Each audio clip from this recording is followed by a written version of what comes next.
Good morning student, welcome to SJI online class 8 subject Hindi language lesson 2 वर्ण विच्छेद।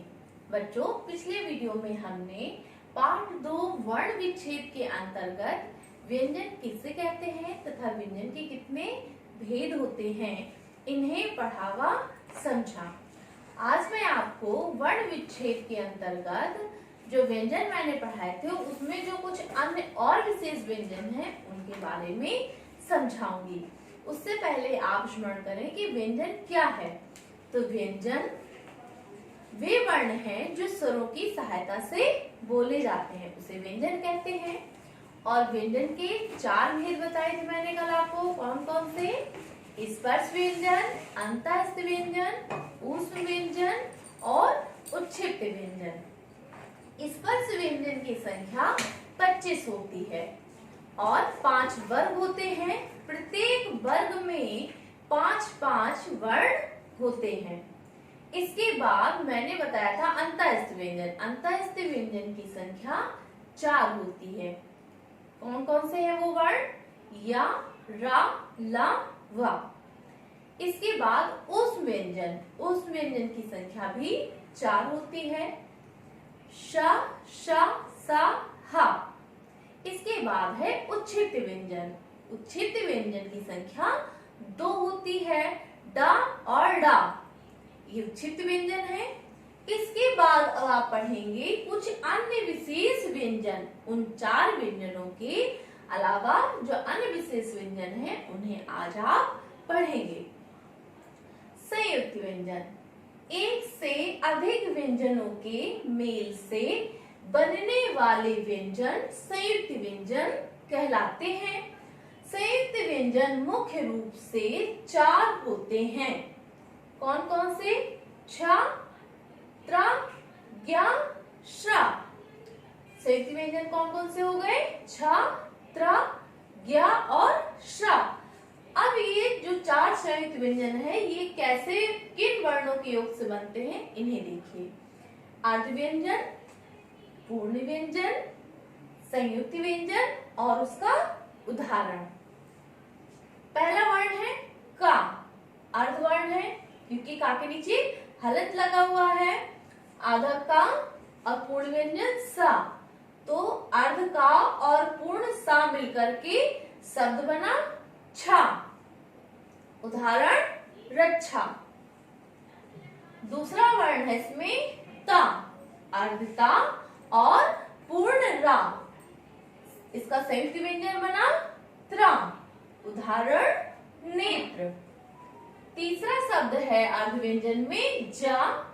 पूर्ण व्यंजन या। दोनों वर्ण मिलकर के संयुक्त व्यंजन बना ज्ञान। उदाहरण यज्ञ। इसके बाद अर्ध व्यंजन है सा। पूर्ण व्यंजन रा। संयुक्त व्यंजन श्रा और उदाहरण श्रम। संयुक्त व्यंजन के बाद आता है द्वित्व व्यंजन। द्वित्व व्यंजन क्या है? जब एक ही व्यंजन का पहली बार बिना स्वर के और दोबारा स्वर के साथ प्रयोग किया जाता है उसे द्वित्व व्यंजन कहते हैं। अर्ध व्यंजन में का अर्ध और पूर्ण का दोनों को मिलाकर के संयुक्त व्यंजन कप। उदाहरण मक्का। अर्ध व्यंजन ता और पूर्ण व्यंजन चा। आधा चा और पूर्ण चा मिलकर के चच और उदाहरण में कच्चा। अर्धता और पूर्णता दोनों शब्द मिलाकर संयुक्त व्यंजन में तत और उदाहरण पत्ता। अर्धला, उसके बाद पूर्णला। ये दोनों अर्ध व्यंजन और पूर्ण व्यंजन का संयुक्त व्यंजन क्या हुआ? लल। उदाहरण बल्ला। अब द्वित्व व्यंजन के बाद है संयुक्ताक्षर। संयुक्ताक्षर क्या है? जब स्वर रहित व्यंजन का अपने से अलग व्यंजन से मेल होता है तब वह संयुक्ताक्षर कहलाता है। अर्ध व्यंजन, इसके बाद पूर्ण व्यंजन, उसके बाद संयुक्ताक्षर और इन शब्द का उदाहरण। अर्धधा पूर्ण या संयुक्त व्यंजन में ध्याय, उदाहरण ध्यान। दूसरा शब्द है अर्धना पूर्ण मां, संयुक्त व्यंजन आधा ना और पूर्ण मां न, जन्म, इसका उदाहरण शब्द हुआ। तीसरा शब्द है वा, अर्धवा पूर्ण दा और संयुक्त व्यंजन आधा वा और दा, वद, शब्द हुआ शब्द। अर्ध व्यंजन शा आधा शा, पूर्ण व्यंजन में मां, संयुक्त व्यंजन शम और उदाहरण रश्मि। इसे मैं पुनः दोहराऊंगी। कुछ अन्य विशेष व्यंजन का संयुक्त व्यंजन एक से अधिक व्यंजनों के मेल से बनने वाले व्यंजन संयुक्त व्यंजन कहलाते हैं। संयुक्त व्यंजन मुख्य रूप से 4 होते हैं। कौन कौन से? छ, त्र, ज्ञ और श्रा। अर्ध व्यंजन और पूर्ण व्यंजन के संयोग से संयुक्त व्यंजन और उसका उदाहरण। पहला है आपका क, अर्ध, पूर्ण, शा। का और अर्ध और पूर्ण शा मिलाकर के शब्द निर्मित हुआ छ, शब्द रक्षा। ता और पूर्ण व्यंजन रा, अर्धता और पूर्ण रा मिलाने से संयुक्त व्यंजन बना त्रा, उदाहरण नेत्र। इसके बाद है ज, अर्ध और पूर्ण या, तो ज और या शब्द का संयुक्त व्यंजन बना ज्ञा, उदाहरण यज्ञ। इसके बाद अर्ध व्यंजन सा और पूर्ण व्यंजन रा, इन दोनों के संयोग से संयुक्त व्यंजन बना श्रा और उदाहरण श्रम। अब संयुक्त व्यंजन के बाद है द्वित व्यंजन। द्वित व्यंजन क्या है? जब एक ही व्यंजन का पहली बार बिना स्वर के और 2 बार प्रयोग किया जाता है, अर्थात पहला जो शब्द होगा वो अर्ध होगा, जब उससे स्वर अलग हो जाएगा तो वो अर्ध शब्द बन जाएगा और वही अर्ध शब्द दूसरे में पूर्ण शब्द स्वर सहित होगा, तो उसके संयोग से शब्द निर्मित होगा। तो ऐसे शब्द जो निर्मित होते हैं वे द्वित व्यंजन कहलाते हैं। अब उदाहरण में देखिए, अर्ध व्यंजन, पूर्ण व्यंजन, संयुक्त व्यंजन और उसका उदाहरण। अर्ध का और पूर्ण का संयुक्त व्यंजन कक, उदाहरण मक्का। दूसरा शब्द है अर्धचा, पूर्णचा, संयुक्त व्यंजन चच, उदाहरण कच्चा। तीसरा शब्द है ता, अर्ध, पूर्णता, तत् और शब्द निर्मित हुआ पत्ता। चौथा वर्ण है ला, अर्ध है, पूर्ण ला, संयुक्त व्यंजन लल और उदाहरण बल्ला। अब द्वितीय व्यंजन के बाद है संयुक्ताक्षर। संयुक्ताक्षर क्या है? जब स्वर रहित व्यंजन का अपने से अलग व्यंजन से मेल होता है तब वह संयुक्ताक्षर कहलाता है। अर्ध व्यंजन, पूर्ण व्यंजन, संयुक्त व्यंजन और उसका उदाहरण। अर्धधा और पूर्णया, ये दोनों मिलकर ध्याय शब्द बना और इसका उदाहरण ध्यान। दूसरा शब्द है ना, अर्ध, मां, पूर्ण, आधा ना और पूर्ण मां, इन शब्द से उदाहरण बना जन। तीसरा है अर्धवा, पूर्ण दा, संयुक्त व्यंजन वर और उदाहरण शब्द। अर्ध व्यंजन शा, पूर्ण व्यंजन मां, संयुक्त व्यंजन शम, उदाहरण रश्मि। बच्चों, आज के लिए इतना ही। आप व्यंजन के भेद और व्यंजन के कुछ जो अन्य भेद हैं उनको अच्छे से पढ़ करके समझेंगे। Thank you students.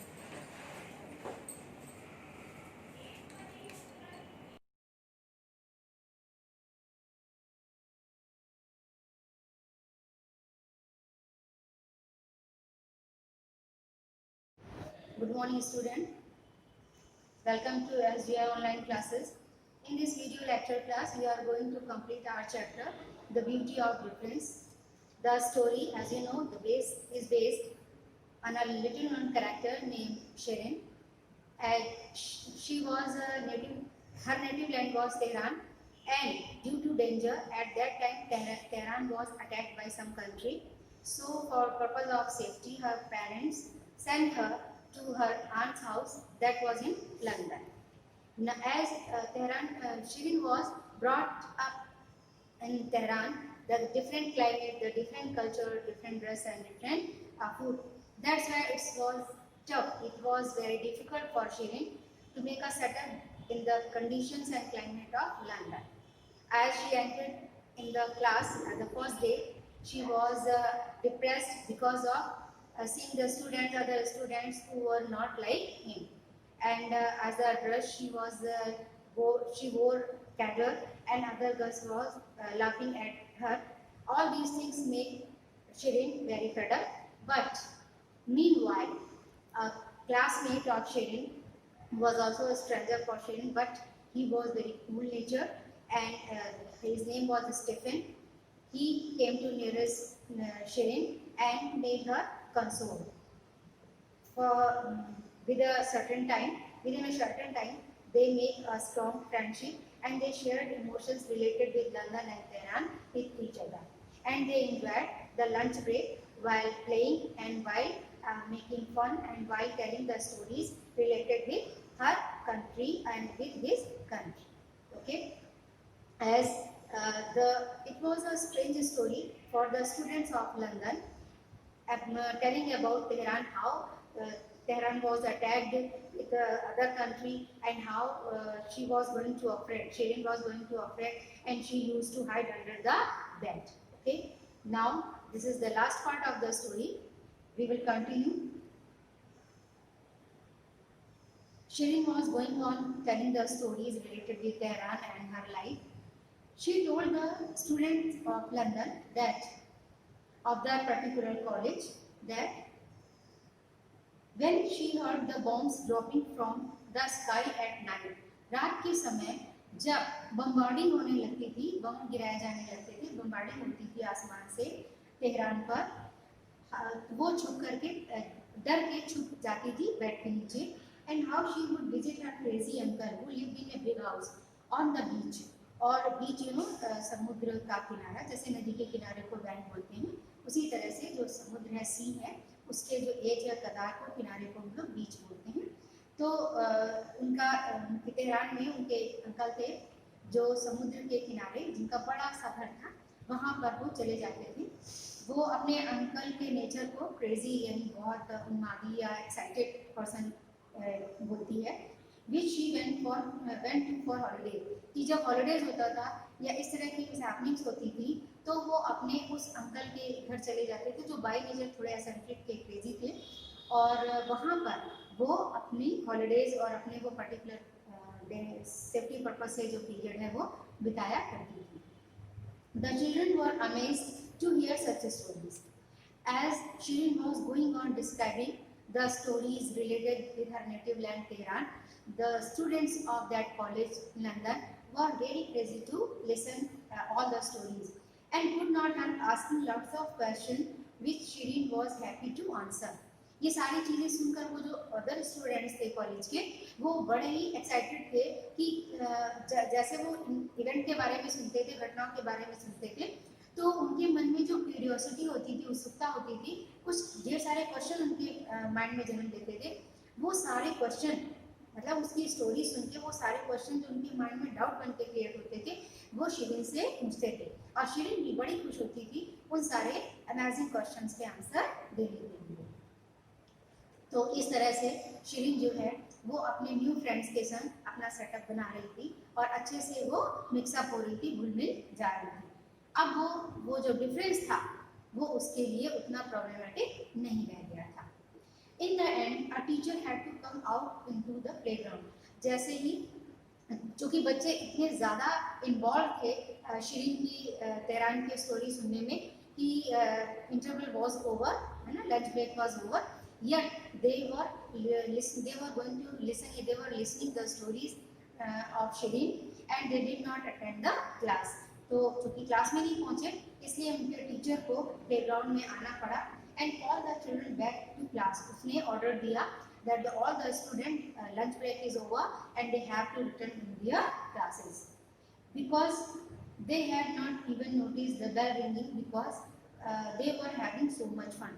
Actually the student in the playground were enjoying the stories, enjoying the fun with Shirin, and that's why they had forgotten that the bell had rung and they have to return to their classes. Okay, on her way across the playground, यहाँ तक कि जब वो playground से और class की ओर जा रहे थे तो रास्ते में भी वो लोग बात कर रहे थे। Shirin felt a great rush of gratitude. Shirin अब बहुत कूल फील कर रही थी और वो टुवर्ड्स स्टेफन, स्पेशली स्टेफन के लिए, टुवर्ड्स स्टेफन यानी स्टेफन की तरफ यानी स्टेफन के लिए, क्योंकि ये जो healthy atmosphere, energic atmosphere create हुआ था वो स्टीफन की वजह से हुआ था, उसके कूल नेचर की वजह से हुआ था।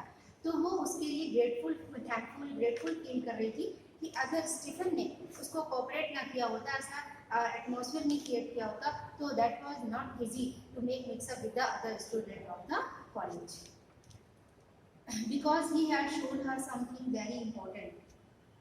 उसने स्टीफन ने बहुत सारी लंदन की इंपॉर्टेंट चीज़ें भी शिरीन को शेयर की थी। It's okay to be different, she told herself. और अब उसने अपने आप से कहा कि डिफरेंट होना, कहीं पर भिन्न होना या कुछ अलग होना इतनी बुरी बात नहीं है, ओके है। जब हम यूज टू होते हैं, उससे मिक्सअप होते हैं, तो धीरे धीरे वो डिफरेंसेस जो है वो डिसअपियर होते हैं और हम उस एटमॉस्फेयर में एडजस्ट होने लगते हैं। She told her in fact it is really quite beautiful. बल्कि वो अब अपोजिट मतलब फील कर रही थी। अपोजिट फील करने का मतलब यहाँ पे कि पहले वो यूज टू नहीं थी, स्कूल नहीं आना चाहती थी, वो वापस तेहरान भाग लौट जाना चाहती थी, लेकिन अब क्या है, वो उस एटमॉस्फेयर से यूज टू थी, अच्छा लग रहा था उसे, तो वो अपने आप को फील कर रही थी कि डिफरेंसेस होना भी बुरी बात नहीं है। And with this thought her formally in her mind, और इसी एडजस्टमेंट की फीलिंग के साथ शिरीन ने अपना माइंड मेकअप किया। माइंड मेकअप मीन्स डिसीजन लिया अपना कि अब वो वहाँ रहेगी लंदन में ही। Little Shirin was determined to make a new life for herself in England, और उसने डिटरमाइंड किया। डिटरमाइंड होता firmly decided, determined firmly decided, दृढ़तापूर्वक निश्चय किया। तो अब शिरीन यूज टू हो गई थी, सेटअप हो गई थी, कूल हो गई थी, इसलिए उसने ये फर्मली डिसाइड किया कि वो लंदन में ही रहेगी और लंदन में रह करके अपनी न्यू लाइफ स्टार्ट करेगी। And make her parents very proud, और अपने पेरेंट्स को बहुत प्राउड फील कराएगी। किस बात के लिए? कि उनकी बेटी में ये जज्बा है, ये कैपेसिटी है कि वो डिफरेंट एटमॉस्फेयर में भी अपने आप को एडजस्ट कर सकती है। तो students, the overall conclusion of the story is that कि variety is a source of pleasure. भिन्नता भी हमको आनंद देती है। Whether in the starting we feel problem, we have a lot of difficulty to make a fresh setup with them, लेकिन बाद में हम यूज टू होते हैं और उस डिफरेंस को इंजॉय भी करते हैं, क्योंकि अगर दुनिया में वैरायटी ना हो, सेम पैटर्न पे लाइफ चले तो लाइफ डल हो जाती है, बोरिंग हो जाती है। तो यही मॉरल हमको शिरीन की स्टोरी से मिलता है। Now there is a message for you, both the chapter of your syllabus is completed. Now both the chapters are completed and PDF will be sent very soon, and you have to prepare your chapter, question answers, exercise, true false, multiple choice, all these things with the help of your PDF. Okay student, and in our next video we will start our grammar part and with a new enthusiasm. Till then, have a nice day.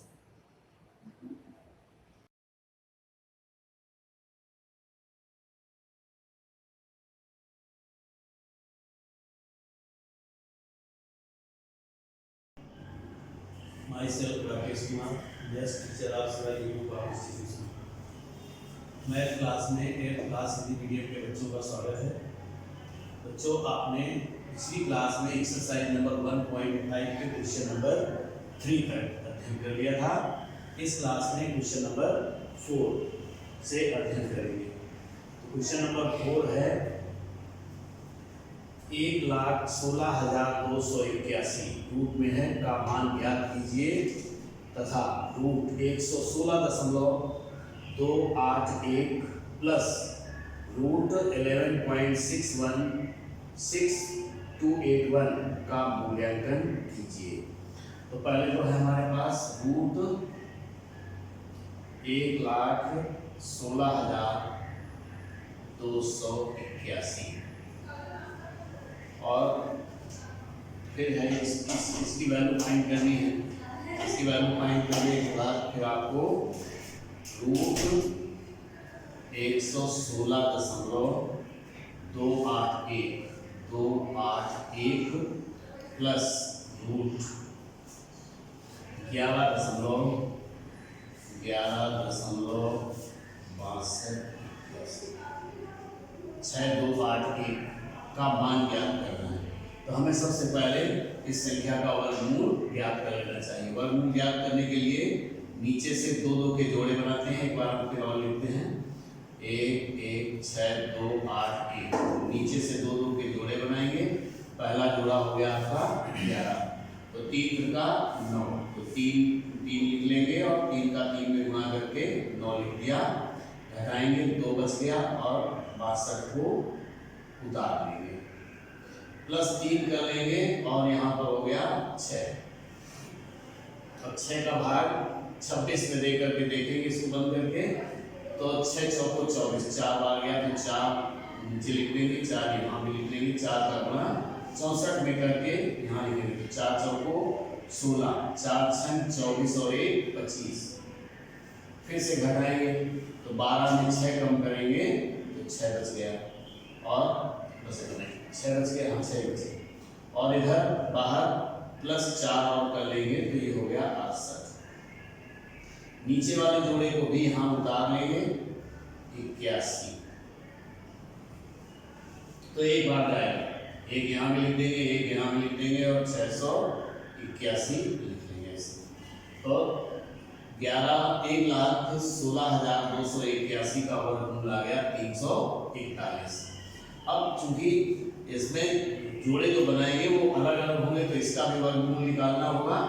तो यहाँ root लगाएंगे और 116.281 दशमलव से जोड़े बनाते हैं। तो नीचे की ओर जोड़ा बनाने के लिए यहाँ 0 और कर दिया, जोड़े कंप्लीट हो गए। ऊपर की ओर भी 2 के जोड़े बनाएंगे। तो पहला जोड़ा 1 है तो 1 एकम 1 भागफल में और 1 कड़ी के बाहर लिख देंगे। इसका गुणा करके 1 लिख देंगे और घटाएंगे तो कुछ नहीं बचा, +1 कर दिया 2 हो गया। दूसरे जोड़े को उतार लेंगे तो यहाँ 16 हो गया। अब अगर हम एक भी अंक लिखेंगे, नीचे वाले अंक को बंद करें तो 2 से भाग 1 में नहीं जाता है, इसका मतलब है 0 आएगा तो 20 यहाँ हो जाएगा और दशमलव लगा देंगे। दशमलव के नीचे वाला जोड़ा हम तो दशमलव लगा लिया और जोड़े को भी उतार लिया तो 16 आ गया। लेकिन 2 से भाग देंगे नहीं जाएगा तो 0 इधर और 0 इधर, 20 हो गया। दशमलव के नीचे का अंक लेने जा रहे हैं तो दशमलव में इधर लगा। अब इधर क्या होगा 1628। नीचे वाला अंक बंद करते हैं और 20 से भाग देते हैं तो 20 सत्ते, वैसे 20 8 160 होता है, लेकिन 8 बार जाएंगे तो 7 बार लिखेंगे। 7 यहाँ लिखेंगे, 7 सत्ते 49 और 7 दूनी 14। फिर से घटा लेंगे तो 18 में 9 कम करेंगे तो 9 हो जाएगा और 11 में 4 कम करेंगे तो 7 हो जाएगा और 1 बच जाएगा। और तीसरे जोड़े को भी हम नीचे डाल लेंगे तो यहाँ 10 हो गया और रूट लगा लेंगे, +7 इसमें और करेंगे तो हो गया 14, यानी 214 हो गया। फिर से नीचे वाले अंक को बंद करें, 2 से अगर हम भाग देंगे तो 8 बार जाएगा, 2 8 16, ठीक। दोनों 18 ज़्यादा हो जाएगा तो 8 बार जाएगा तो 8 यहाँ भी लिखेंगे। 8 8 64, 8 चौको 32 और 6 38, 8 एकम 8 3 11, 8 दूनी 16 और 1 17 और रहने देंगे हम, बस इतना ही मान निकालेंगे। और तीसरे वाले का मान, इसका हमारे पास मान चूंकि 341 है तो इसका मान हो जाएगा 3.43। इसमें चूंकि जोड़े कंप्लीट बन रहे हैं तो इसको करने की जरूरत नहीं है। अब इसको सॉल्व करके इसका आंसर ज्ञात करना है तो लिखेंगे रूट 116.281 प्लस रूट 11.6281। तो ये बराबर हो जाएगा इसका जो आपने वर्गमूल निकाला है वो है 10.78 और प्लस इसका वर्गमूल जो निकाला आपने वो है 3.41। तो बराबर जोड़ देंगे तो 1 को 8 के साथ जोड़ेंगे तो 9 हो गया, 4 7 11 1 हो गया, 3 और 1 4 हो गया, दशमलव लगा दिया और 1 बना। तो ये आपका आंसर हो गया। अब नेक्स्ट क्वेश्चन है क्वेश्चन नंबर 5। क्वेश्चन नंबर 5 भी सेम इसी तरीके का है, ज़्यादा इनमें कोई प्रॉब्लम नहीं है। क्वेश्चन नंबर 5, क्वेश्चन नंबर 5 में है संख्या रूट लगा हुआ है और 0.0484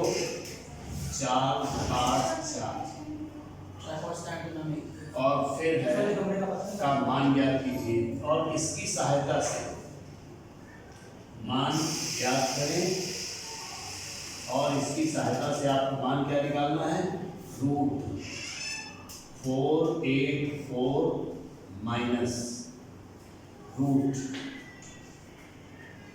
0.000484।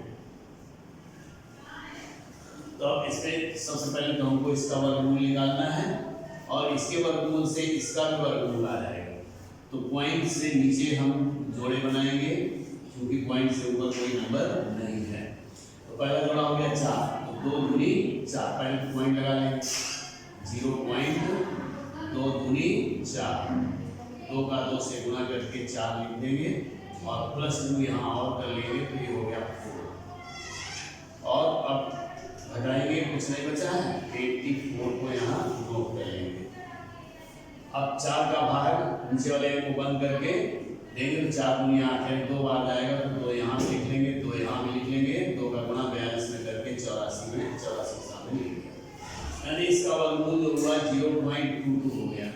अब हमको तो इसका वर्गमूल कितना मिल जाएगा, क्योंकि इसमें कहीं पॉइंट नहीं लगा है इसलिए वो 22 मिल जाएगा।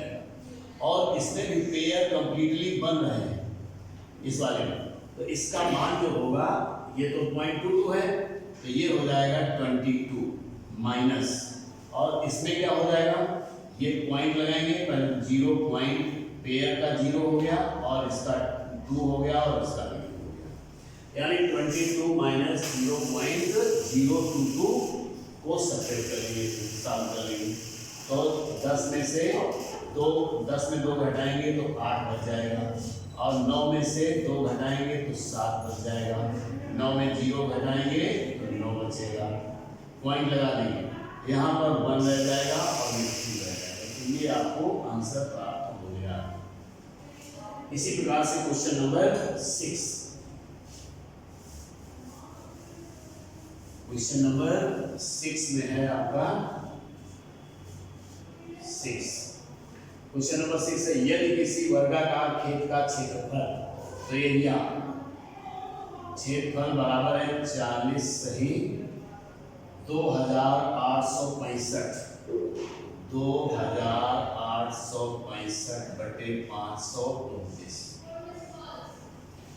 40 सही 2865 बटे 529 मीटर स्क्वायर वर्ग मीटर है। तो कह रहा है इसकी भुजा ज्ञात कीजिए, तो भुजा ज्ञात करने के लिए हमको इसका वर्गमूल ज्ञात करना होगा। तो भुजा बराबर वर्गाकार मैदान की भुजा बराबर रूट लगाएंगे, इसमें इसका केवल रूट स्क्वायर रूट फाइंड करना है, तो थोड़ा सा और नीचे से लगाएंगे इसे,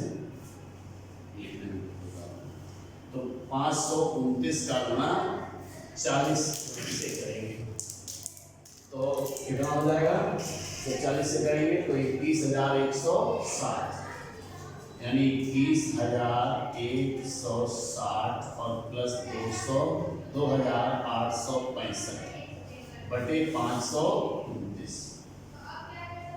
अब बराबर फिर से रूट लगाएंगे, इसको जोड़ देंगे, तो जोड़ने पर हो जाएगा 5 8 6 6 12 यानी 2 हो गया, 24,025 आ जाएगा और बटे 529।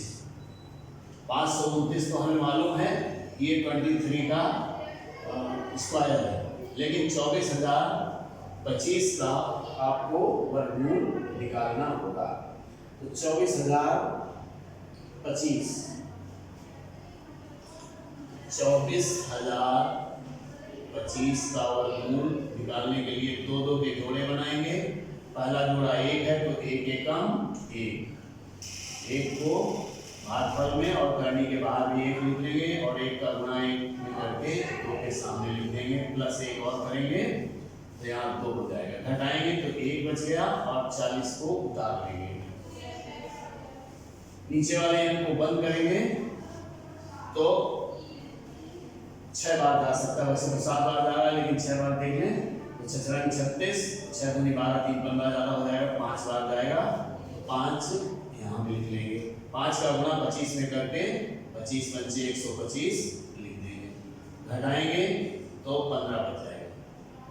नीचे वाले जोड़े को भी उतार लेंगे तो ये हो गया 1525 और इधर 25 में से प्लस 5 और जोड़ लेंगे तो हो गया 30, यानी इसका 2 गुना लगभग यहाँ होता है, लगभग क्या एग्जैक्ट। अब 30 से भाग 152 में दे नीचे वाले अंक को बंद करके तो 3 बचे 15 5 ही बार जाएगा, 5 यहाँ लिख देंगे और 5 यहाँ भी लिख देंगे।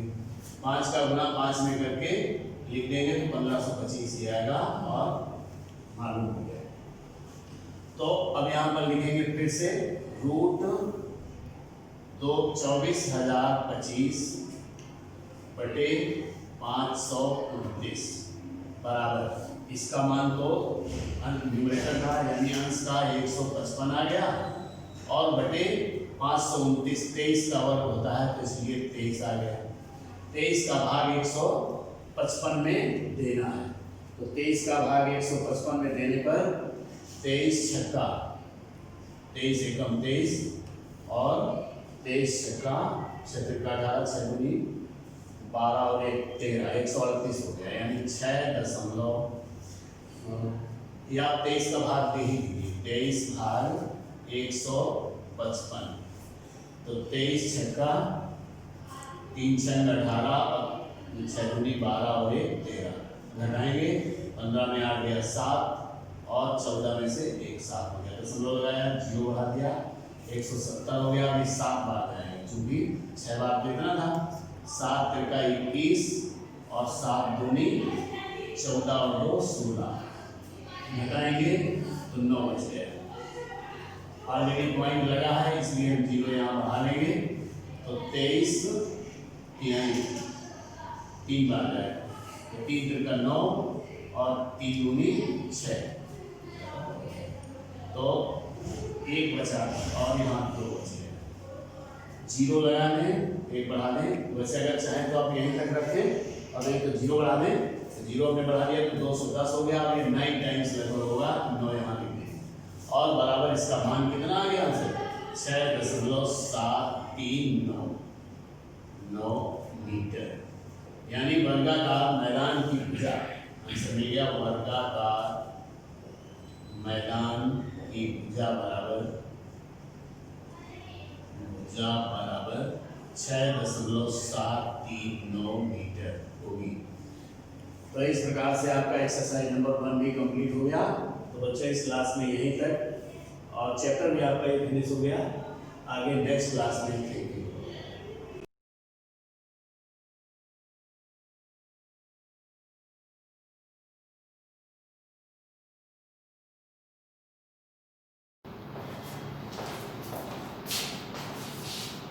Very good morning students. बच्चों मैंने अपने प्रीवियस लेक्चर में आपको क्लास 8 ज्योग्राफी पार्ट 2 भूमि मृदा तथा जल संसाधन चैप्टर समझाया था। आज इस चैप्टर की मैं आपको क्वेश्चन आंसर और एक्सरसाइज का रिवीजन करवा रही हूँ। तो बच्चों इस चैप्टर का मैं थोड़ा सा रिवीजन करवा रही हूँ कि सबसे पहले बात करते हैं कि भूमि, जैसा कि मैंने बताया था कि भूमि का अर्थ क्या होता है। भूमि से अभिप्राय उन समस्त संसाधनों से है जो प्रकृति की ओर से मनुष्य को पृथ्वी तल पर, उसके नीचे तथा उसके ऊपर कैसे प्राप्त हुए? निःशुल्क रूप में प्राप्त हुए। तो पृथ्वी तल के नीचे कैसे, पृथ्वी की ऊपरी सतह पर कैसे प्राप्त हुए बच्चों? जैसे मैदान, पर्वत, नदियां, पठार, झरने, झीलें, इस रूप में घास, पेड़ पौधे, मिट्टी, जड़ी बूटियां इस रूप में प्राप्त हुए। पृथ्वी तल के नीचे हमको कैसे प्राप्त हुए? खनिज पदार्थ जैसे कच्चा लोहा, कोयला, तेल, सोना। पृथ्वी तल के ऊपर प्राकृतिक शक्तियों के रूप में जैसे जलवायु, गर्मी, सर्दी, धूप, हवा। तो भूमि से क्या अभिप्राय बच्चों? भूमि से अभिप्राय उन समस्त प्राकृतिक संसाधनों से है जो प्रकृति की ओर से मनुष्य को पृथ्वी तल पर, उसके नीचे तथा उसके ऊपर कैसे प्राप्त हुए हैं? निःशुल्क रूप में प्राप्त हुए हैं। भूमि की क्या विशेषताएं होती है बच्चों? सीमित पूर्ति होती है, प्रकृति की निःशुल्क देन है, इसके लिए हमको किसी भी प्रकार का मूल्य नहीं चुकाना पड़ता। अनाशवान, भूमि कैसी है बच्चों? हमारी अनाशवान है, भूमि को क्या कहते हैं? नष्ट नहीं किया जा सकता। अचल और गतिहीन है, भूमि हमारी कैसे है? गतिहीन है। उसके बाद बच्चों बात करते हैं निष्क्रिय साधन। तो भूमि उत्पादन का कैसा साधन है? निष्क्रिय साधन है। अनेक उपयोग, स्थिति तथा उर्वरता का महत्व। तो ये हम सब हमारे क्या भूमि की विशेषता है। भूमि की महत्व क्या होता है? मनुष्य के जीवन का आधार। तो भूमि हमारे क्या बच्चों? मनुष्य के जीवन का आधार है, आर्थिक विकास का आधार है। देश का आर्थिक विकास किस पर निर्भर करता है? उपजाऊ, भूमि के उपजाऊपन पर निर्भर करता है। प्राथमिक उद्योगों का विकास, जितने भी प्राथमिक उद्योग जैसे कृषि उद्योगों का विकास किस पर निर्भर करता है? भूमि के ऊपर निर्भर करता है। औद्योगिक विकास का आधार, व्यापार का आधार। तो ये सब हमारे क्या होगा बच्चों? भूमि की विशेषताएं होगी। अब हम बात करते हैं, क्वेश्चन है हमारा आंशिक जनसंख्या वाले, आंशिक जनसंख्या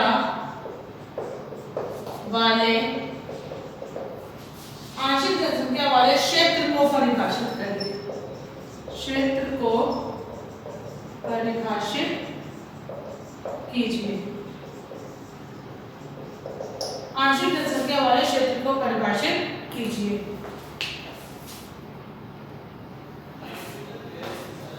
तो जब बात करते हैं आंशिक जनसंख्या वाले क्षेत्र को परिभाषित करेंगे, तो आंशिक जनसंख्या वाला क्षेत्र क्या होता है बच्चों? उबड़ खाबड़ स्थान, अत्यधिक ढालयुक्त पर्वतीय क्षेत्र, निचले आशु प्रभावित क्षेत्र, घने जंगल, ये सब हमारे क्या है बच्चों? कम जनसंख्या वाले क्षेत्र कहलाते हैं। आंशिक जनसंख्या मतलब बहुत कम जनसंख्या है। उबड़ खाबड़ क्षेत्र में आपको जनसंख्या बहुत कम देखने को मिलेगी। ढालयुक्त क्षेत्रों में, पर्वतीय क्षेत्रों में, ये सब हमारे क्या है? घने जंगल, ये सब हमारे क्या है? आंशिक जनसंख्या को प्रभावित करते हैं।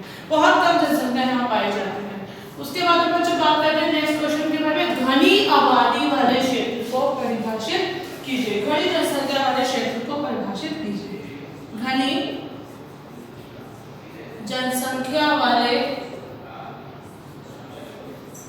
क्षेत्र को परिभाषित कीजिए। परिभाषित कीजिए। मुझे घनी जनसंख्या वाले क्षेत्र हमारे क्या होते हैं? घनी जनसंख्या जहाँ पाई जाती है, मैदान तथा नदी घाटियों वाले क्षेत्र खेती के लिए उपयुक्त स्थान होते हैं, इसलिए संसार के सबसे अधिक घनी आबादी वाले क्षेत्र, मतलब नदियों द्वारा लाई गई जलोढ़ मिट्टी से जिन मैदानों का निर्माण होता है वो क्या होते हैं बच्चों? बहुत ही घनी आबादी को आकर्षित करते हैं। जैसे गंगा ब्रह्मपुत्र का मैदान बहुत ही उपजाऊ मैदान है और ये क्या करता है? बहुत ही घनी आबादी को अपनी ओर आकर्षित करता है। गंगा ब्रह्मपुत्र का मैदान क्या है बच्चों? ये बहुत ही उपजाऊ मैदान है। उसके बाद हम बात करते हैं नेक्स्ट क्वेश्चन, भूमि कटाव से आप क्या समझते हैं?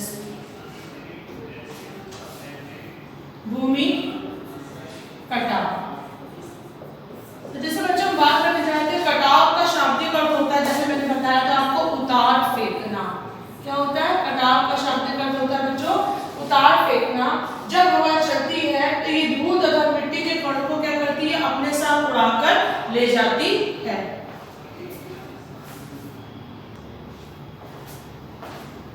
तो बच्चों जब हवा चलती है तो वो अपने साथ मिट्टी के कणों को उड़ाकर ले जाती है।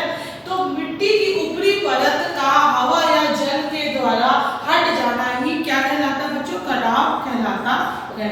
मिट्टी की ऊपरी परत का हवा या जल के द्वारा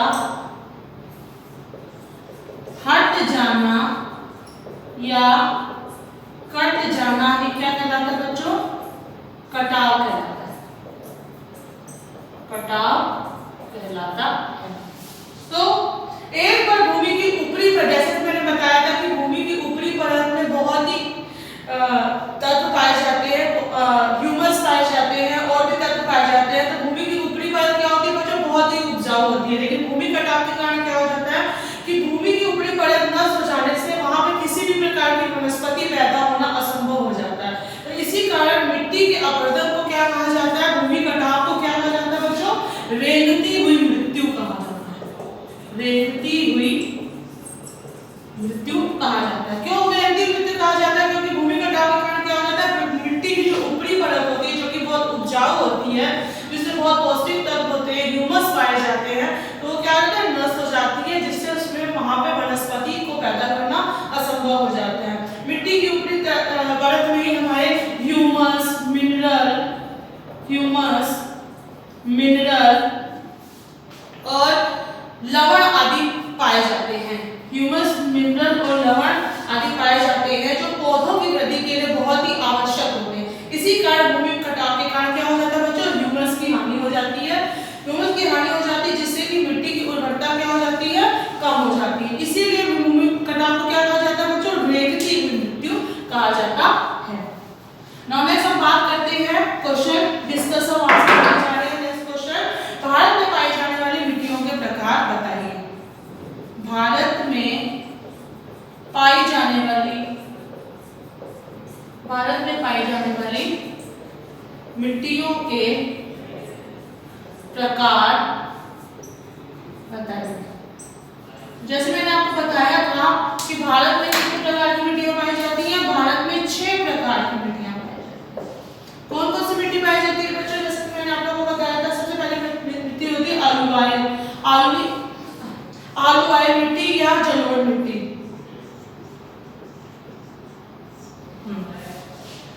आलूवाई मिट्टी या जलोढ़ मिट्टी, तो इसको एल्यूवियल सॉइल बोलते हैं या जलोढ़ मिट्टी। तो बच्चों ये मिट्टी कहाँ पाई जाती है? उत्तरी भारत के मैदानों में ये मिट्टी पाई जाती है। आपको पता है कि उत्तरी भारत के मैदानों का निर्माण किससे होता है? नदियों द्वारा लाई गई जलोढ़ मिट्टी, जो कि खेती के लिए बहुत उपयुक्त होती है, उससे उत्तरी भारत के मैदानों का निर्माण होता है। तो इसलिए ये एल्यूवियल सॉइल या जलोढ़ मिट्टी कहाँ पाई जाती है? उत्तरी भारत के मैदानों में पाई जाती है। उत्तरी भारत के मैदानों में पाई जाती है। नेक्स्ट हमारी होती है बच्चों काली मिट्टी।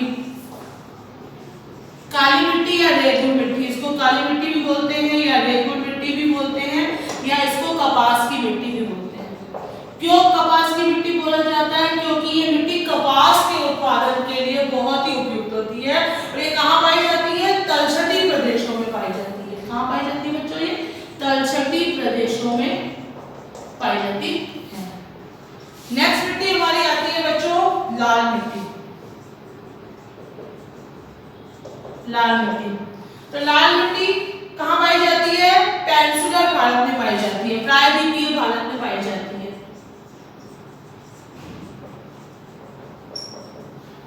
नाउ नेक्स्ट हमारी कौन सी मिट्टी है? लेटराइट मिट्टी।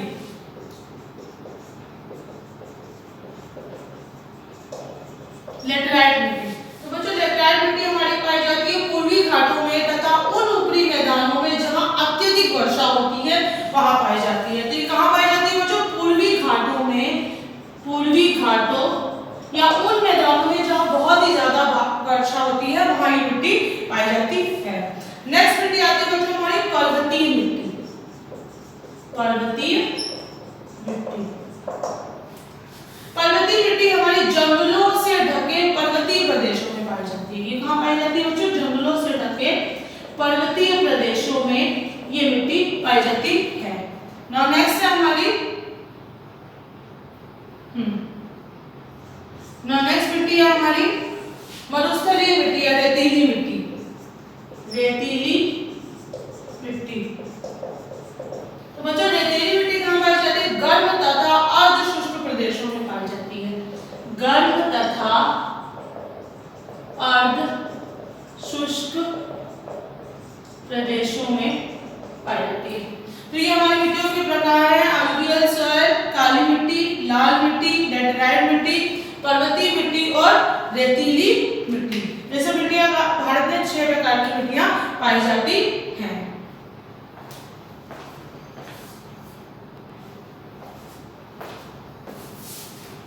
तो ये मिट्टियां हैं हमारी। जलोढ़ मिट्टी सबसे उपजाऊ मिट्टी होती है जो उत्तरी भारत के मैदानों में पाई जाती है। और काली मिट्टी को हम लोग कपास मिट्टी भी कहते हैं क्योंकि ये कपास की खेती के लिए उपयुक्त होती है।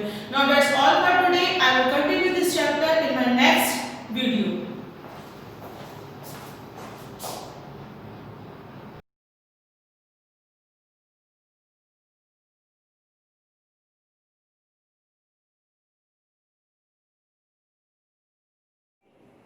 Hello class, welcome to you Shivaji group of institutions online classes.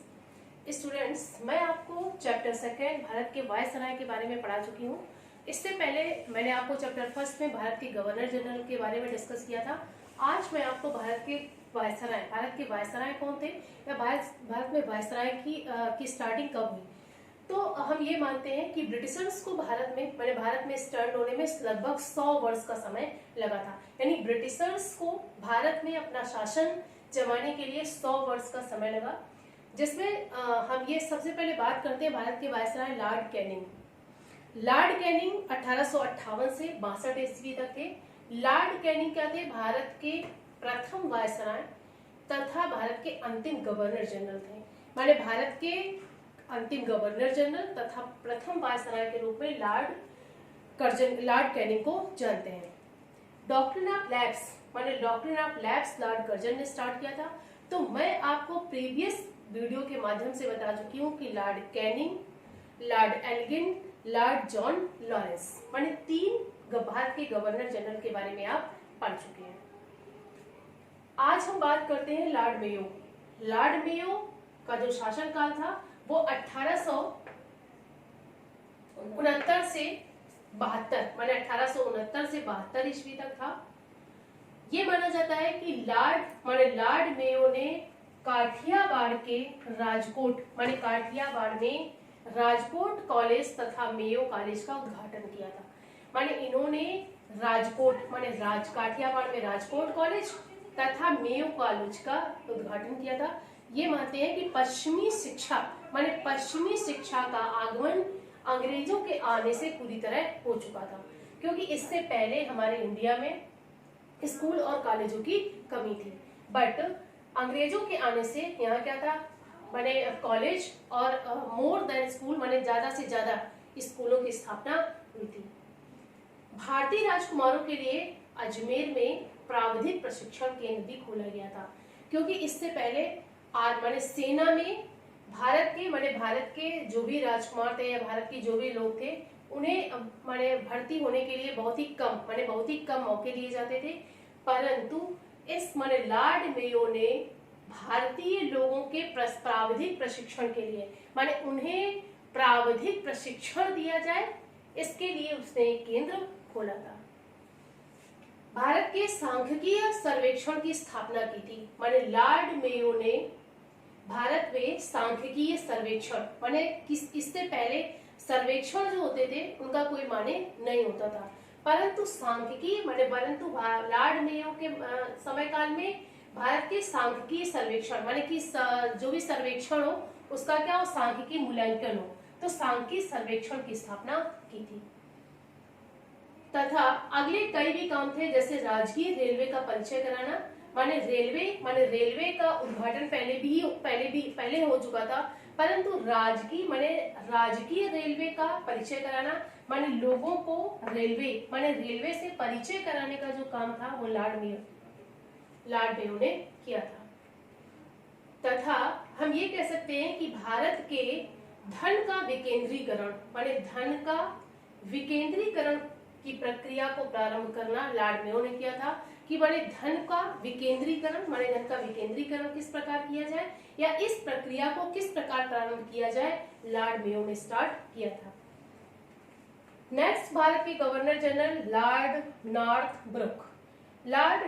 Book जिनका समय जो था वो 1872 से 1876 के बीच था। लॉर्ड मेयो जिसका शासन 1869 से 72 तक था, उसके बाद लॉर्ड नॉर्थ ब्रुक जो 1872 से 76 तक था। इनके शासनकाल में माने कितना 72 में इनका शासनकाल स्टार्ट हुआ था, तो 1875 में वेल्स के राजकुमार का आगमन हुआ था। माने वेल्स के राजकुमार इनके शासनकाल में भारत आए थे। तथा हम ये मानेंगे कि पंजाब माने पंजाब का कूका आंदोलन, माने पंजाब का जो कूका आंदोलन था वह लॉर्ड नॉर्थ ब्रुक के समय में ही प्रारंभ हुआ था, या लॉर्ड नॉर्थ ब्रुक के समय में पंजाब का कूका आंदोलन माने कूका आंदोलन हुआ था। नेक्स्ट आगे नॉर्थ ब्रुक के बाद लॉर्ड लिटन, माने लॉर्ड लिटन ये भी कहते हैं भारत के एक वायसराय थे। इन्होंने वह अपने विरोधियों के विजेता का रूप, माने वे अपने विरोधियों माने विरोधियों के बारे में वे डिस्कस करते थे, माने जो अपोजिट पार्टी थी उनके बारे में कि विजेता के रूप में भी प्रचलित है। माने ये माना जाता है कि इन्होंने कई विरोधियों को परास्त किया था। 1878 में वर्नाकुलर माने एक वर्नाकुलर प्रेस एक्ट पारित किया था। 1878 में वर्नाकुलर प्रेस की स्थापना की गई थी। 1878 में आर्म्स एक्ट, आर्म्स माने इससे पहले भारत में आर्म्स एक्ट की स्थापना नहीं थी, तो 1878 में इन्होंने आर्म्स एक्ट भी लगाया था। तथा 1878 से 80 के बीच द्वितीय अफगान युद्ध भी लॉर्ड लिटन के समय काल में हुआ था। तो स्टूडेंट्स, मैंने आपको आज Lord Mayo, Lord Northbrook और लॉर्ड लिटन के बारे में बताया है कि भारत के वायसराय माने ये क्या थे, भारत के वायसराय थे। इनके समय काल में भारत में क्या क्या प्रमुख कार्य हुए ये आपको जानकारी हुई। अगले जो भारत के वायसराय थे वो मैं आपको नेक्स्ट वीडियो के माध्यम से पढ़ाऊंगी। Thank you for attending this class.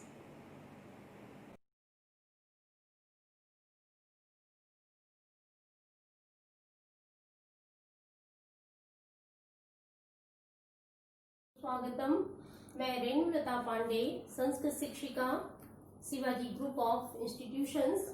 बच्चों, आज मैं आपको यानी क्लास 8 हिंदी मीडियम चैप्टर 2 सिद्धि मंत्रा पाठ की एक्सरसाइज कराने जा रही हूँ। इसके पहले बच्चों इस चैप्टर में आप शब्दार्थ लिख चुके हैं, अर्थ लिख चुके हैं और एक्सरसाइज भी 1 और 2 सॉल्व कर चुके हैं। एक्सरसाइज 1 में आपने प्रश्नोत्तर लिखे हैं।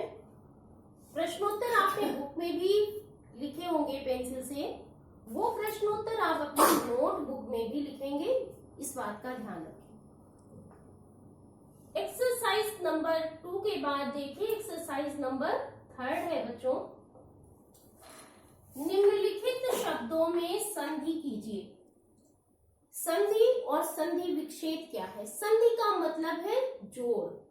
जो शब्द अलग है, संधि करने का मतलब जो शब्द अलग है उन्हें जोड़ के लिखे, और जिनमें ऑलरेडी संधि है, जैसे ये शब्द है, ये सारे शब्द क्या हैं, इनमें संधि है, तो इनको अलग करने का मतलब है संधि विच्छेद करना। ठीक है, शब्दों को जोड़ना संधि करना है, शब्दों को अलग करना संधि विच्छेद करना है। तो एक्सरसाइज नंबर 3 में विच्छेद दिया हुआ है, ये देखिए यहां से यहां तक। तो आपको इन शब्दों में संधि करके यहां पर शब्द लिखना है। तो धान्य प्लस आदि शब्द है, संधि करने के बाद शब्द बनेगा धान्यादि।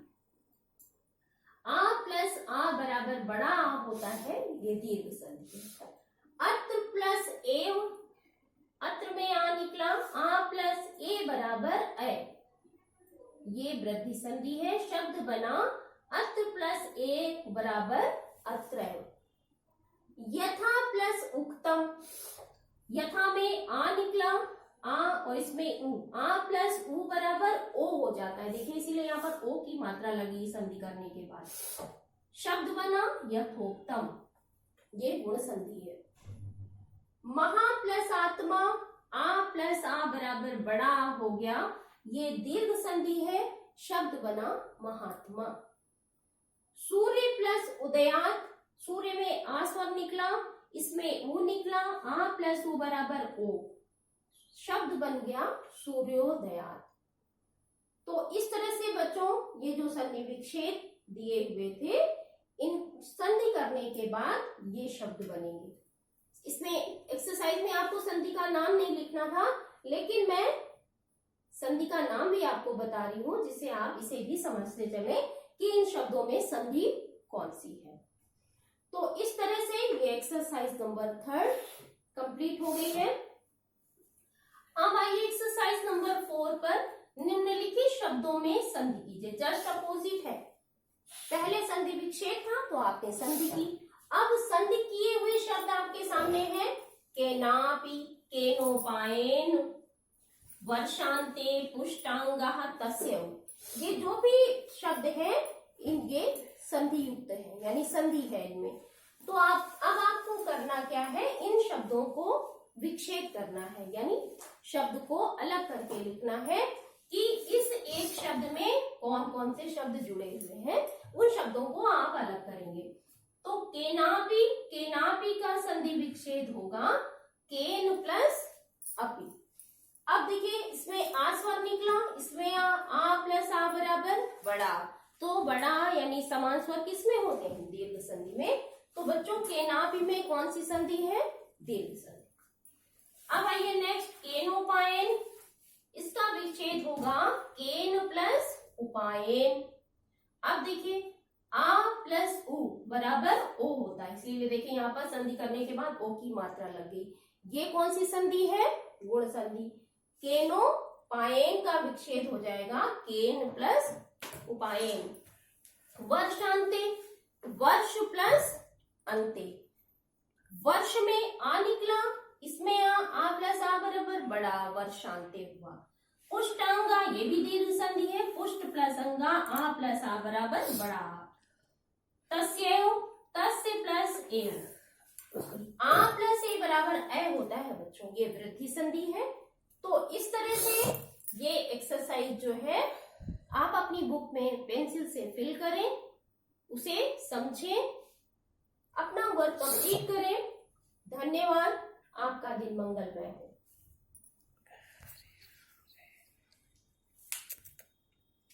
क्या 5 पूरा कब है?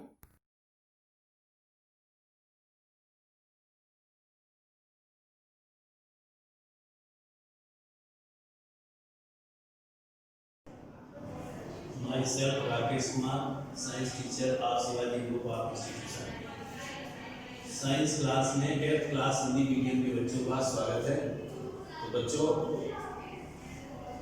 पिछली क्लास में आपने कोशिका तथा उत्तर का कुछ भाग पढ़ लिया था।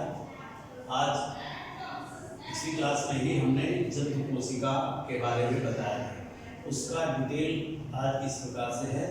तो कोशिका तथा उत्तर में कोशिका के भाग, कोशिका के कौन कौन से भाग होते हैं, तो कोशिका के निम्न भाग होते हैं। नंबर 1 कोशिका झिल्ली, नंबर 2 केंद्रक, नंबर 3 साइटोप्लाज्म, साइटोप्लाज्म के अंतर्गत माइटोकॉन्ड्रिया, भित्तिकाएं, नंबर 3 गोल्गी काय, गोल्गी काय आदि आते हैं। तो कोशिका झिल्ली, कोशिका झिल्ली किसको कहते हैं, सेल मेम्ब्रेन यानी कोशिका द्रव्य, केंद्रक सहित कोशिका द्रव्य को बाहरी आवरण प्रदान करने वाली वस्तु को ही कोशिका झिल्ली या प्लाज्मा मेम्ब्रेन कहते हैं। ये प्रोटीन लिपिड्स की बनी होती हैं तथा ये पारगम्य झिल्लियां, अर्धपारगम्य झिल्ली होती है। अर्धपारगम्य झिल्ली का मतलब है कि पानी और खनिज लवणों का अवशोषण कर सकती है, लेकिन इसके अंदर का पार्ट जो भी है वो बाहर नहीं जा सकता है, केवल पानी तो जा सकता है। इसीलिए सेमी मेम्ब्रेन कहते हैं इसको। इससे जो बाहर की ओर पानी नहीं जा सकता है, लेकिन इसके अंदर पानी जा सकता है। पानी तो दोनों तरफ ट्रांसपोर्ट हो सकता है, लेकिन अंदर का मटेरियल कोई भी बाहर नहीं जा सकता है, केवल पानी के अलावा। अगर सभी जाने लगे तो सब कुछ बाहर आ जाएगा।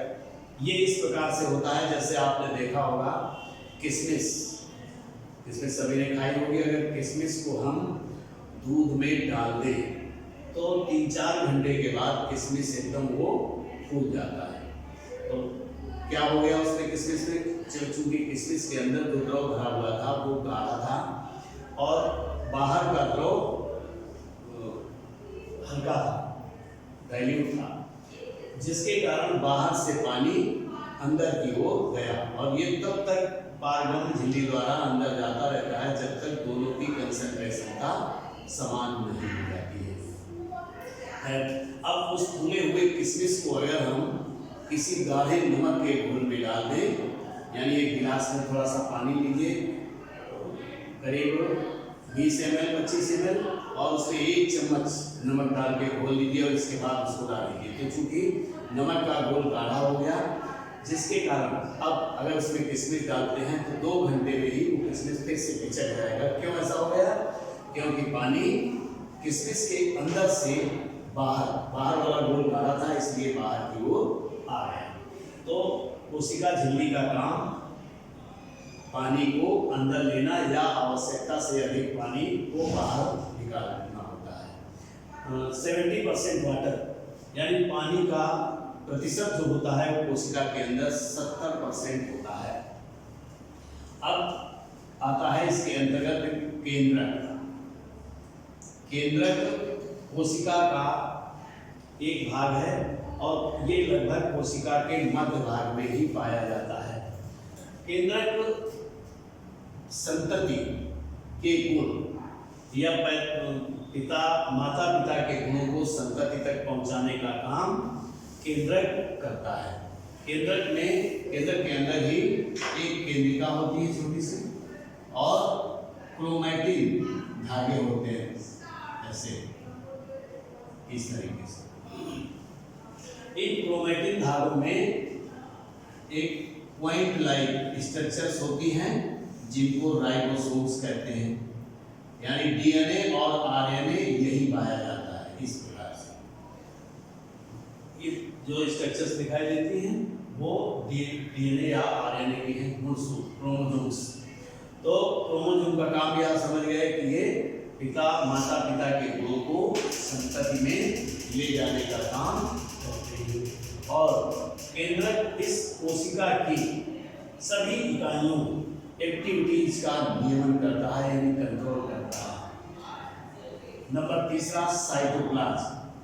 अब इसके अलावा जो बीच का भाग है वो साइटोप्लाज्म के अंतर्गत आता है, जैसे माइटोकॉन्ड्रिया होगी इस प्रकार से। तो 1 या 2 माइटोकॉन्ड्रिया एक सेल में पाई जाती हैं, वैक्यूल रिक्तिकाएं भी होती हैं ऐसे, तो 1 या 2 रिक्तिकाएं भी होती हैं, गाल्जी बॉडी होती है, गाल्जी काय, इस तरीके से स्ट्रक्चर्स होती हैं। तो 1 या 2 ये भी ऐसे पाई जाती हैं इस तरीके से। बाकी इसमें एक ड्रॉ इस प्रकार से भरा रहता है ऐसे। तो ये पूरा साइटोप्लाज्म है, यानी केंद्रक झिल्ली के अंदर जो भी पार्ट है वो सब साइटोप्लाज्म के अंतर्गत आता है। तो साइटोप्लाज्म समझ गए होंगे क्या क्या है। साइटोप्लाज्म में माइटोकॉन्ड्रिया साइटोप्लाज्म का ही एक पार्ट है। माइटोकॉन्ड्रिया को सेल का या कोशिका का ऊर्जा या पावर हाउस कहते हैं, ऊर्जा गृह या पावर हाउस कहते हैं। पावर हाउस क्यों कहते हैं इसको?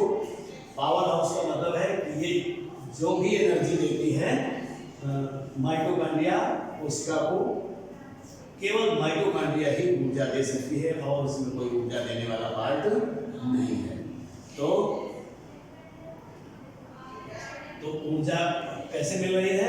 यानी ये ऑक्सीजन जब सांस लेने के बाद ब्लड में मिल करके कोशिका तक पहुंचती है, तो कोशिका में जब अंदर गई तो माइटोकॉन्ड्रिया में उसका रिएक्शन होता है और इसमें से जो ग्लूकोज है वो ऊर्जा और इसमें टूट जाता है कार्बन डाइऑक्साइड में। कार्बन डाइऑक्साइड गैस फिर से वापस निकाल दी जाती है और हमको काम करने की ऊर्जा मिल जाती है।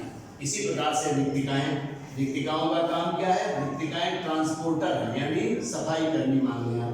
सफाई कर्मी का मतलब है जब भी कोई चोट लगती है या कोई इस कोशिका के अंदर डैमेज होता है तो वो उस डैमेज को के पास जाती है और अपने आप को कट कर देती है। जैसे मान लीजिए ये दीपिका है, इसमें गॉल्गी बॉडी में कुछ गड़बड़ हुआ है तो ये इसके पास ऐसे जाएगी और यहाँ से कट कर जाएगी और इस गॉल्गी बॉडी को पूरा अपने में ले करके फिर से फिट हो जाएगी और ये कोशिका के इस बाहरी भित्ति से लगेगी, फिर यहाँ से कट कर जाएगी, ये बाहर निकल जाएगी और फिर से बंद हो जाएगा और फिर से ये दीपिका पूरे में घूमने लगती है। तो ये सफाई कर्मी इनको मानव कोशिका के। इसी प्रकार से गॉल्गी बॉडी भी कोशिका में नियमन का कार्य करते हैं। तो इस प्रकार से आप कोशिका के बारे में पूरा समझ गए हैं, जंतु कोशिका के बारे में। अब आगे पादप कोशिका और जंतु कोशिका में अंतर तथा पादप कोशिका के बारे में अध्ययन करेंगे। तो बच्चों आज इस क्लास में बस इतना ही, आगे नेक्स्ट क्लास में देखेंगे।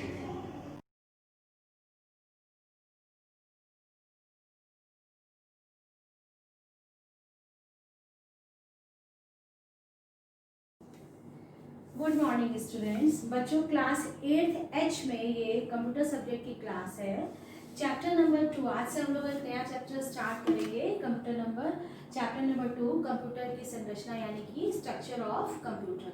सबसे पहले इंट्रोडक्शन में आपको ये पता होना चाहिए कि कंप्यूटर की क्या होता है। तो वैसे तो आप पिछले जो लास्ट वाला जो लेक्चर हमारा था उसमें जब आप कंप्यूटर की प्रोसेसिंग पढ़ चुके तो आपको ये पता ही हो गया है कि कंप्यूटर है क्या, बट स्ट्रक्चर में भी आपका सिंपल एक इंट्रोडक्शन है कि व्हाट इज द कंप्यूटर क्या होता है। कंप्यूटर का जो शाब्दिक अर्थ है वो होता है आपका, ये जो कंप्यूटर है इसका अगर देखा जाए तो जो शाब्दिक अर्थ है वो क्या होता है, इसका जो शाब्दिक अर्थ होता है वो है गणना करना। ठीक है बच्चों, इसका शाब्दिक अर्थ होता है गणना करना, ये हम सबको पता है। अब आता है कि कंप्यूटर की डेफिनेशन क्या है। जब ये गणना करना है तो सबसे पहले हम लोग कंप्यूटर की डेफिनेशन देखेंगे। कंप्यूटर की डेफिनेशन को बहुत ध्यान से समझ लीजिएगा, ठीक है। सबसे पहली चीज क्या है कि कंप्यूटर एक इलेक्ट्रॉनिक डिवाइस, एक इलेक्ट्रॉनिक डेटा प्रोसेसिंग मशीन है। डेटा प्रोसेसिंग मशीन है, M/C इसको हमने मशीन को शॉर्ट में लिखा है, जो कि इनपुट यूनिट के द्वारा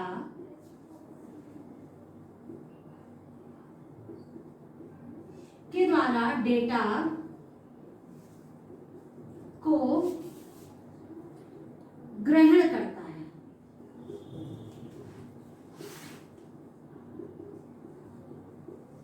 उसे प्रोसेस करता है और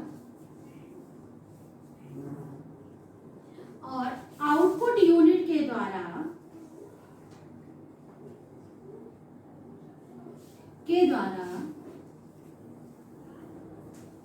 रिजल्ट को डिस्प्ले करता है या प्रदर्शित करता है। पहले आप सभी लोग इस चीज को बहुत ही ध्यान से समझ लीजिए। हम लोगों ने ये कहा है कि कंप्यूटर एक इलेक्ट्रॉनिक डेटा प्रोसेसिंग मशीन है। इस लाइन का बहुत अच्छे से मतलब समझ लीजिए। सबसे पहली चीज मैंने बोला कंप्यूटर एक मशीन है, सिंपल मशीन है, ये समझ में आ गया। किस तरह की मशीन है? ये इलेक्ट्रॉनिक मशीन है, ये भी क्लियर हो गया कि ये एक इलेक्ट्रॉनिक मशीन है।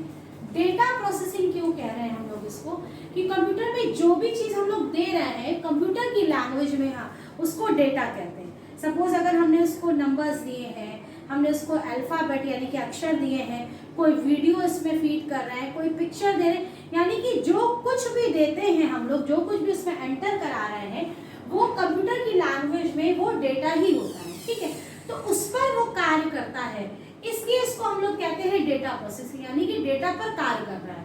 तो इसलिए इसको कुल मिला के हमने क्या कह दिया, computer is a electronic data processing machine.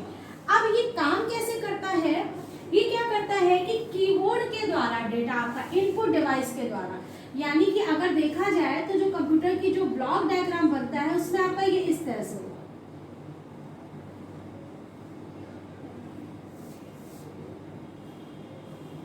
ये है आपका CPU, ठीक है।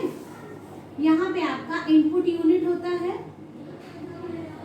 और यहाँ पे आपका है आउटपुट यूनिट। ये इस तरह से इसका ब्लॉक डायग्राम है।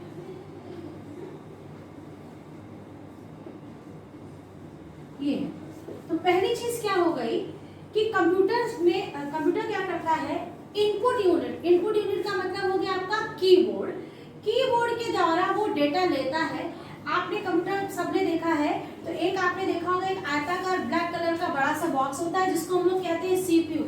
जितनी भी प्रोसेसिंग होती है, प्रोसेसिंग इन द सेंस जो भी हमें कैलकुलेशन करना है, जो जिस तरह का भी है, जो भी प्रोसेसिंग हो रही, वो सारी की सारी CPU के अंदर होती है। उसके बाद CPU के से प्रोसेसिंग के बाद आपका आउटपुट यूनिट का एग्जांपल होता है मॉनिटर।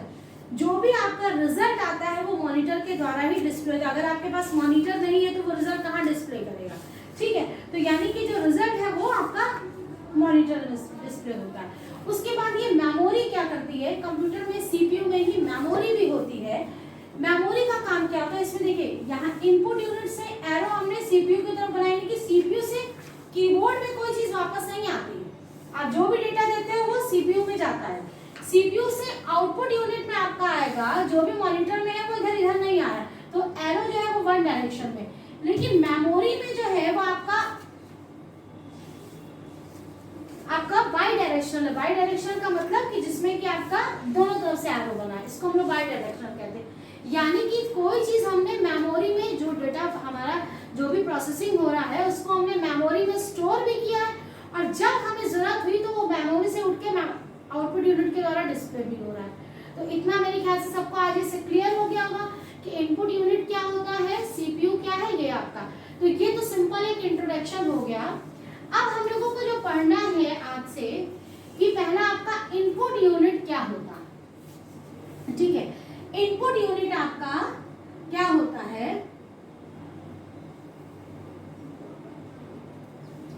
इनपुट यूनिट वह यूनिट होता है या वह डिवाइसेस होते हैं, इसके अंतर्गत वो डिवाइसेस कंप्यूटर के वो घटक या वो डिवाइस आते हैं जिनके द्वारा हम लोग कंप्यूटर में कोई डेटा दे सकते हैं, ठीक है। जिनके द्वारा हम लोग कंप्यूटर में डेटा एंटर कर सकते हैं। सपोज जैसे कि आपका कीबोर्ड है, ठीक, जिसके द्वारा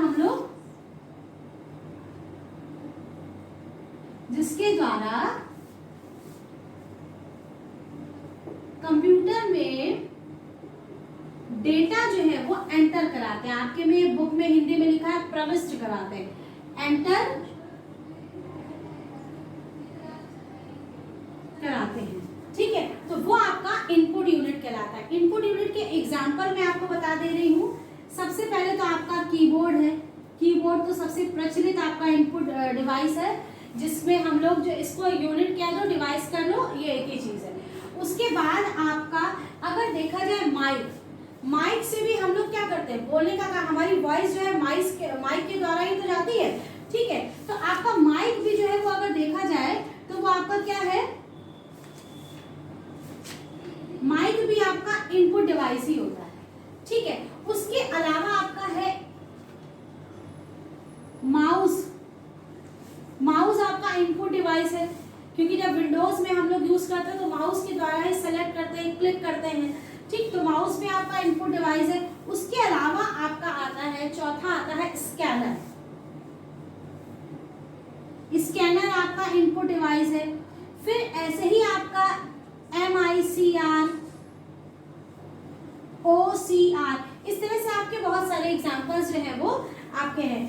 गेम खेलने के लिए बच्चों के लिए आता है जॉय स्टिक, आती है जॉय स्टिक, ठीक। तो ये आपके इस तरह से इनपुट यूनिट होता क्या है और इसके एग्जांपल्स ये हैं। कल बच्चों हम लोग कीबोर्ड के बारे में पढ़ेंगे, तो आज तो मेरे ख्याल से सफिशिएंट है आपके लिए।